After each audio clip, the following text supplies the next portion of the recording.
ஓசேயா அதிகாரம் 5. குருக்களுக்கும் அரச குடும்பத்தினருக்கும் எதிரான குற்றச்சாட்டு. குருக்களே, இதை கேளுங்கள். இஸ்ரேல் குடும்பத்தாரே, கவனியுங்கள். அரசனின் வீட்டாரே, செவி கொடுங்கள். உங்களுக்கு எதிராகவே தீர்ப்பு தரப்படுகின்றது. நீங்கள் மிஸ்பாவில் ஒரு கன்னியாய் இருக்கின்றீர்கள். தாபோர் மீது விரிக்கப்பட்ட வலையுமாய் இருக்கின்றீர்கள். வஞ்சகர்கள் கொலை தொழிலில் ஆழ்ந்துள்ளார்கள். அவர்கள் அனைவரையும் தண்டிப்பேன். எப்ராயிமை நான் அறிந்திருக்கிறேன். இஸ்ரேல் எனக்கு மறைவானதன்று. எப்ராயிமே, நீ வேசித்தனத்தில் ஈடுபட்டிருக்கின்றாய். இஸ்ரேல் தீட்டுப்பட்டிருக்கின்றது. அவர்களுடைய கடவுளிடம் திரும்பி வர அவர்களின் செயல்கள் விடுவதில்லை.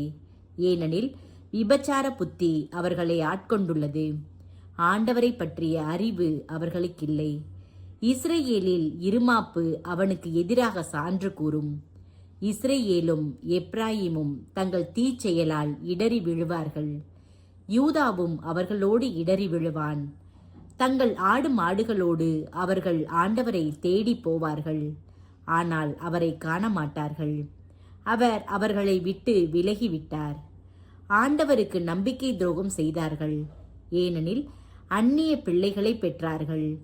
இப்பொழுதே அவர்களையும் அவர்கள் நிறங்களையும் அம்மாவாசை விழுங்கப் போகின்றது. கிபையாவில் கொம்பு ஊதுங்கள். ராமாவில் எக்காளம் முழங்குங்கள். பெத்தாவேனில் போர்க்குரல் எழுப்புங்கள். பென்யமீன், உன்னை பின்தொடர்கின்றார்கள். தண்டனை வழங்கப்படும் நாளில் எப்ராயிம் பாழாவான்.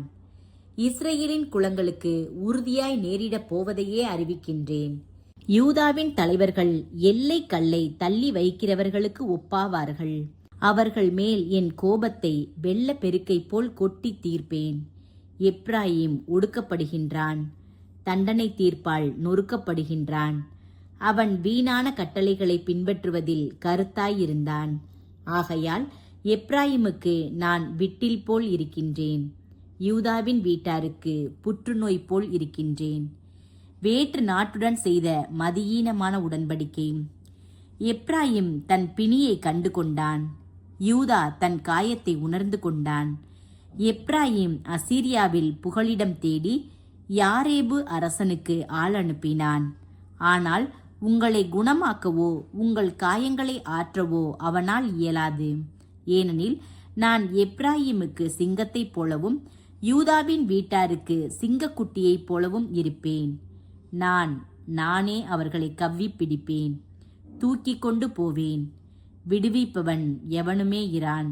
தங்கள் குற்றத்திற்காக பழியை ஏற்று என்னை தேடி வரும் வரை நான் என் இடத்திற்கு திரும்பி போய்விடுவேன். தங்கள் துன்பத்திலேயே அவர்கள் என்னை தேடுவார்கள்.